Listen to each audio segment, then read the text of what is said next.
Okey geng, sambung projek Wira Geran yang tak boleh bergerak ni geng. Okey geng, hari ni santai je. Aku nak update sikit pasal Wira Geran aku ni. So sebenarnya ada satu lagi masalah dekat Wira Geran aku ni kan. Yang aku tak cerita dekat korang. Apa benda tu? Jom tengok ni. Okey, sebelum ni kan aku dah buat checking, buka belting apa semua sebab aku nak check dari mana datang bunyi knocking dekat engine ni kan. So semasa aku buka-buka tu, aku tersilap langkah geng.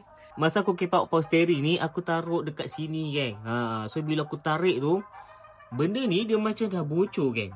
Aku tak pasti sama ada pipe besi ni dia bocor ke merekah ke apa. Tapi dia keluar minyak power steering lah. Memang dah habis lah. Aku nak pulas steering pun dah tak boleh dah. Benda ni memang aku tak cerita dekat korang lah sebab aku frust gila. Nampak tak minyak dia? Minyak dia sangat-sangat lah sikit geng tu. So minyak tu dia bernitis dekat sini sampai pergi bawah tu. Tu nampak tu, nampak tak geng? Inilah minyak power steering geng, korang tengok. Semua dah keluar dekat sini dah. Kat mana bocor tu? Betul-betul dekat area sini. Aku rasa compartment benda ni lah. Yang besi ni kan. Besi ni semua ni. Kat sini lah tempat bocor dia. Aku rasa mungkin dia tak rapat kot. Korang rasa macam mana jalan penyelesaian dia?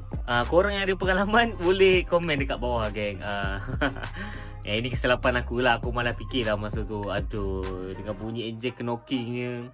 Ada yang aku baca dekat komen yang suruh aku check puli dekat bawah kan. Puli dekat crank. So aku dah check dah. Aku dah try pegang, dah goyangkan apa semua. Aku rasa macam memang tak ada longgar apa pun. Aku tak tahu dah nak check macam mana dah. So aku anggaran yang memang conrod bearing lah engine ni. Ayah.